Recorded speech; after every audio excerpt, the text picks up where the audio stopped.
வணக்கத்திற்குரிய நம்முடைய முதல்வர் அவர்களுக்கும் துணை முதல்வர் மற்றும் மாண்புமிகு அமைச்சர் பெருமக்கள், நாடாளுமன்ற சட்டமன்ற உறுப்பினர்கள், நேற்றைக்கு நம்முடைய முதல்வர் சொன்னது போல எங்கள் பகைவர்கள் எங்கோ மறைந்தனர், இங்குள்ள தமிழர் ஒன்றாதல் கண்டே என்று வள்ளுவச் சிலையினுடைய வெள்ளி விழாவை கொண்டாடுகிற இந்த இனிய நேரத்தில் மரியாதைக்குரிய இந்த பட்டிமன்றத்தினுடைய நடுவர், சொல்வேந்தர், பட்டிமன்றத்தினுடைய அறிஞர் பெருமக்கள் அனைவரையும் வணங்கி மகிழ்ந்து, இந்த சிலை 1/4 நூற்றாண்டு காலத்திற்கு முன்னாலே கலைஞர் அவர்களால் திறந்து வைக்கப்பட்ட பொழுது காவிய கவிஞர் ஒரு வார்த்தை சொன்னார்.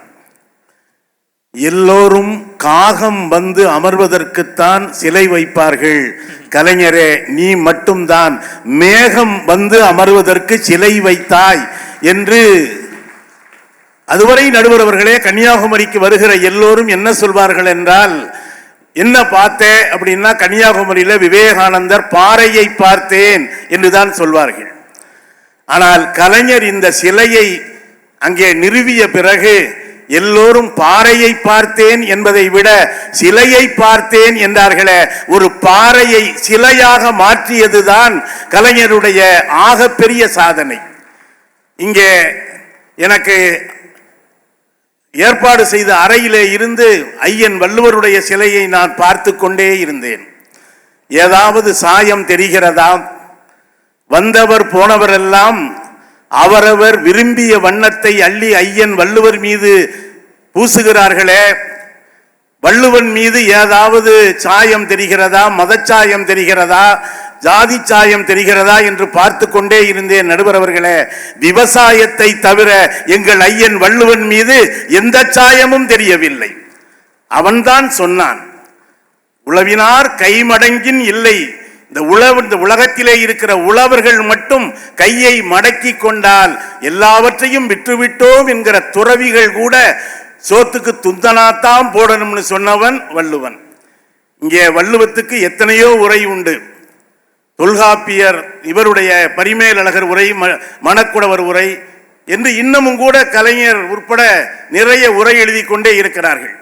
நான் பலருக்கும் தெரியாத ஒரு செய்தியை சொல்கிறேன். 2-3 குறள்களுக்கு நம்முடைய முதல்வர் அவர்களே உரை எழுதியிருக்கிறார்கள். அது என்ன தெரியுமா?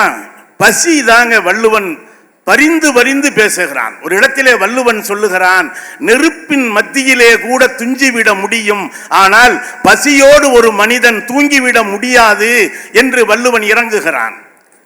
இன்னொரு இடத்திலே வறுமையை விட மிக கொடுமையானது என்ன என்று யோசித்து பார்த்தேன், வறுமையை விட வறுமைதான் கொடுமையானது என்றெல்லாம் வறுமையை வள்ளுவன் வர்ணித்த பொழுது நம்முடைய மரியாதைக்குரிய முதல்வர் அவர்கள் காலையிலே வயிற்று பசியோடு வருகிற பிள்ளைகளுக்கு வயிற்றிலே சோறு போட்டு அமர்ந்து படி என்று சொன்னாரே, எல்லோரும் வார்த்தையிலே எழுதிய உரையை இவர் வயிற்றிலே எழுதியிருக்கிற உரைதான் வள்ளுவனுக்கு ஆகப்பெரிய உரை என்று நான் கருதுகிறேன். இங்கே 1.25 வாமனன் என்கிற அதிகாரம் கூட நான் வள்ளுவனை பார்த்து பார்த்து வியந்து போகிறேன். ஒரு புராணிக கதை உண்டு. பார்க்கடலை கடைந்தார்கள், அதிலே அமுதம் கிடைத்தது என்றெல்லாம் கதை படித்திருக்கிறோம். ஆனால் ஒரு வள்ளுவன் சிலையை வைத்ததன் காரணமாக இந்த கடலையே நம்முடைய கலைஞர் ஒரு பால் கடலாக மாற்றிவிட்டார், முப்பால் கொண்ட கடலாக.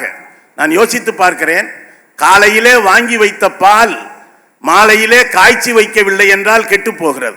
அது என்ன பாலாக இருந்தாலும் சரி, பால்வளத்துறை அமைச்சர் கோபித்துக் கொள்ளக்கூடாது. காலையிலே வாங்கி வைத்த பால் மாலையிலே கெட்டு போய் விடுகிறது. ஆனால் ஒரு பால் 2000 ஆண்டுகளாக தானும் கெட்டு போகாமல் தமிழ் சமூகத்தையும் கெட்டு போகாமல் பார்த்து கொண்டிருக்கிறது என்று சொன்னால் அது வள்ளுவப் பெருமான் எழுதியிருக்கிற அந்த முப்பால் தான். நடுவர்களே, நீங்கள் கூட தவத்திரு அடிகளாரிடம் ஒரு கேள்வியை கேட்டதாக சொன்னீர்கள். குடும்ப கட்டுப்பாடை பற்றி வள்ளுவர் சொல்லி இருக்கிறாரா? இன்றைக்கு அடிகளாருடைய இடத்திலே அவருடைய நூற்றாண்டிலே நீங்கள் அமர்ந்திருக்கிறீர்கள். நான் உங்களை பார்த்து அதே கேள்வியை கொஞ்சம் மாற்றி கேட்கிறேன். வள்ளுவர் குடும்ப கட்டுப்பாடை தனி மனிதனுக்கு சொன்னாரா, சமூகத்துக்கு சொன்னாரா? தனி மனிதன் தான் குடும்ப கட்டுப்பாடு செஞ்சு கொஞ்சம் சமூக கட்டுப்பாட்டை குறைக்க முடியுமே தவிர சமூகத்துக்கே கட்டுப்பாடு பண்ண முடியாது.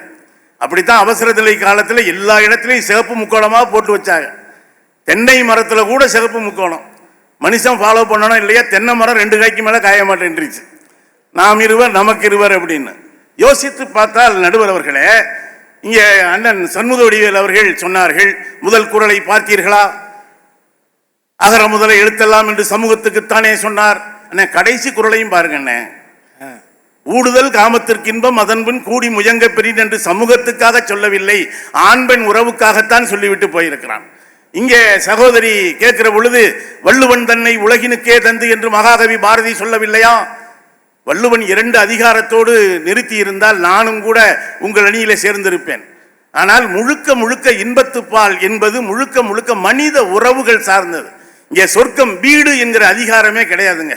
அதுவரை சொன்னேன். நான் கேட்கிறேன் இங்க இருக்கிற எல்லாருக்கும், உலகத்தில் எந்த நீதி இலக்கியமாவது பொய் சொல்லுன்னு சொல்லியிருக்காங்க? பொய் சொல்லு அப்படின்னு எந்த அற இலக்கியமாவது சொல்லியிருக்கா? நம்ம தாத்தன் வள்ளுவன் தாங்க துணிஞ்சு சொன்னான், பொய் சொல்றான், அதனால நன்மை கிடைக்குமே. ஆனால் கொஞ்சம் தாமதமா வீட்டுக்கு வர்றோம்னு வைங்க, எவ்வளவு பொய் சொல்றோம் வீட்டில். உள்ள அம்மாட்ட கேட்குறேன், அம்மா ஒரு கதை சொல்லு. அதுக்கு அம்மா சொல்லுது, இரு லேட்டா வர்றவங்க அப்பா கதை சொல்லுவார். அதை விட சிறந்த கதையை யாரும் சொல்ல முடியாது. இந்த பொய்யினால ஏதாவது ஆபத்து இருக்கா? இடையூறு இருக்கா? தினம் ஒரு புது கதை சொல்லுவார். அதுலதான் கற்பனையே உருவாகிறதே. இன்னும் சொல்ல போனால் நண்பர்களே, சமூகத்துக்காக வள்ளுவன் பேசி இருக்கிறான். ஊழ் என்பது ஒரு அதிகாரம். விதி கோட்பாட்டை நம்பியவன் தான் வள்ளுவன்.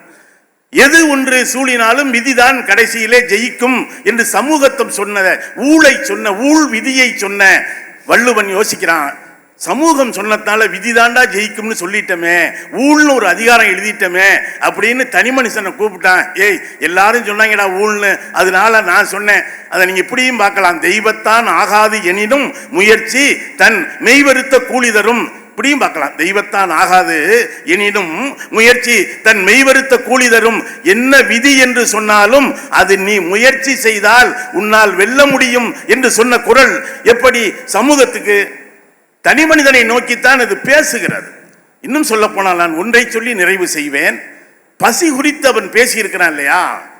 அதிலையும் தங்கை சொன்னாங்க இல்லையா, இறந்தும் உயிர் வாழ்தல் வேண்டின், கடவுளுக்கு எதிரான ஒரு கண்டன தீர்மானம் இல்லையா? இறந்தும் உயிர் வாழ்தல் வேண்டின் பறந்து கெடுகை உலகியற்றியான் என்று அவ்வளவு ஆண்மையோடு பேசுகிறீங்க. கூட நீங்க பெண்மையை சொல்லிட்டாங்க. வள்ளுவனா எல்லா மொழியும் உலகத்தில் பெண்களை வீக்கர் செக்ஷன் சொன்னுச்சு. ஆனா வள்ளுவன் பெண்ணின் பெருந்தக்க யாவுல என்று சிறப்பித்தவன் இல்லையா வள்ளுவன்? எனவே சமூகத்துக்காகத்தான் பேசி இருக்கிறான். ஆனால் வள்ளுவம் என்பது ஒரு 1.25 அடி, அந்த வாமனனுக்கு கூட 3 அடி தேவைப்பட்டது. ஆனால் நம்முடைய வள்ளுவன் தனி மனிதன், நான் விட்டு வைக்கிற ஒரு 1/4 அடியில் கால் வைத்து உலகத்தை அளக்க வேண்டும் என்பதற்காகத்தான் இந்த கடலிலே நின்று கொண்டிருக்கிறார். அதன் மூலமாக நீங்கள் கூட சொன்னீர்கள், வடக்கையும் தெற்கையும் இணைத்து விட்டார்கள் என்று. வடக்கினுடைய எல்லை காஷ்மீர், அதை பிரித்து கொண்டிருக்கிறார்கள் மாநிலத்தை யூனியன் பிரதேசமாக. ஆனால் தெற்கு எப்பொழுதுமே இணைத்து கொண்டுதான் இருக்கும் என்பதைத்தான் விவேகானந்தர் பாறையையும் வள்ளுவர் சிலையையும் இணைத்திருப்பதன் மூலம் தெற்கு யாதும் ஊரே யாவரும் கேளீர் என்று எல்லோரையும் இணைப்பதைத்தான் தெற்கு செய்கிறது. உண்மையிலேயே ஒரு 1/4 நூற்றாண்டு காலம் இந்த சிலை நிற்கிறது என்றால் உலகம் முழுவதும் என்கிற ஆழி பேரலை என்கிற சுனாமி எல்லாவற்றையும் அடித்து கொண்டு போனது. ஆனால் இந்த வள்ளுவனுடைய சிலையை மட்டும்தான் படித்து விட்டு போனது என்பதுதான். 6 மாதங்களுக்குள்ளேயே விழுந்து விடுகிற சிலைகளுக்கு மத்தியிலே இன்னும் பல 100 ஆண்டு காலம் இந்த சிலை நிற்கும், திருக்குறளை பேசும் என்று சொல்லி குறள் பெரிதும் பேசுவது தனி மனிதனை நோக்கித்தான். யாகாவாராயினும் நாகாக்க காவாக்கால் சோகாப்பர் சொல்லிலுக்குப்பட்டு என்பதெல்லாம் தனி மனிதர்களுக்காக சொல்லப்பட்டதுதான் என்பதை நீங்கள் உணர்ந்து நல்ல தீர்ப்பை சமூகம் வழங்க வேண்டும் என்று கேட்டு என் வார்த்தையை நிறைவு செய்கிறேன். நன்றி, வணக்கம்.